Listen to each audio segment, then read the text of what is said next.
Bhushan jewellers.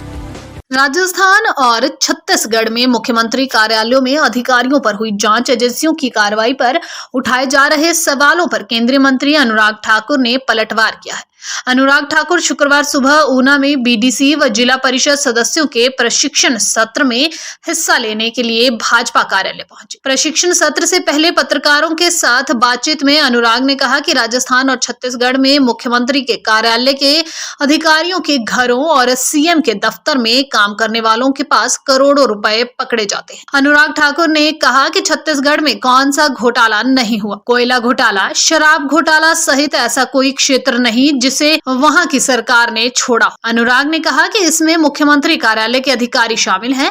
Rajasthan में तो सचिवालय में करोड़ों रुपए और सोना पकड़ा जाता है। इससे बड़ी शर्मनाक बात और क्या होगी। 19 पेपर लीक हुए, 70 लाख युवाओं के भविष्य के साथ खिलवाड़ किया और यह आरोप खुद कांग्रेस के मंत्रियों ने लगाए हैं। जांच एजेंसियां अपना काम करती हैं और अगर राजस्थान में और छत्तीसगढ़ में मुख्यमंत्री के कार्यालय के अधिकारी के घरों में और मुख्यमंत्री के दफ्तर तक में काम करने वाले अधिकारी के यहाँ करोड़ों रुपए पकड़े जाते हैं, सोना पकड़ा जाता है, तो क्या करना चाहिए? कार्रवाई नहीं करनी चाहिए?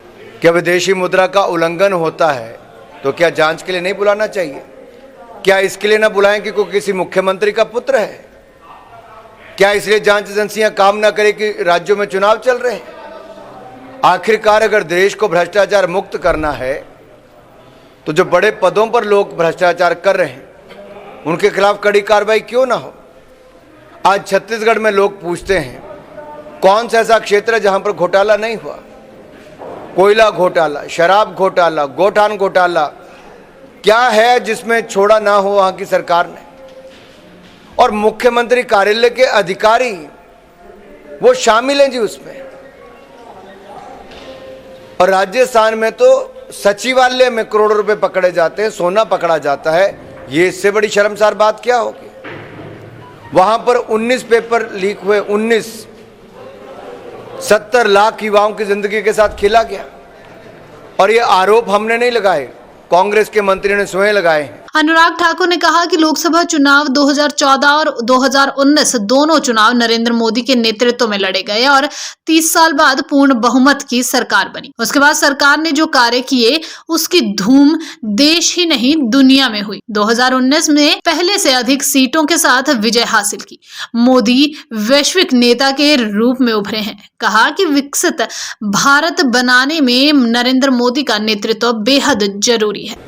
लोकसभा चुनाव 2014 थे या फिर 19 था, दोनों ही चुनाव नरेंद्र मोदी जी के नेतृत्व में लड़े गए और 30 वर्षों के बाद पूर्ण बहुमत की सरकार 2014 में बनी। और उस सरकार ने जो कार्य किए उसकी धूम पूरे देश और दुनिया में थी।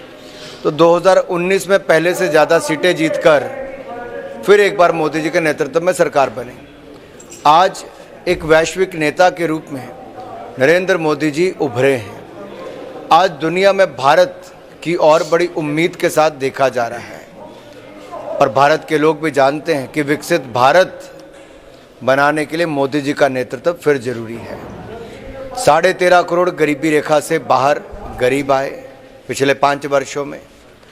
करोड़ों लोगों को, 80 करोड़ से ज़्यादा को मुफ्त में अनाज देने का कार्य हुआ और 9.5 करोड़ रसोई गैस के सिलेंडर से लेके 4 करोड़ पक्के मकान, 12 करोड़ से ज़्यादा शौचालय, 13 करोड़ घरों को नल से जल देने की सुविधा, ये सारी गरीब कल्याण की योजनाएं हैं जिसके कारण आज देश की जनता, विशेष तौर पर गरीब वर्ग, नरेंद्र मोदी जी में बहुत विश्वास व्यक्त करता है।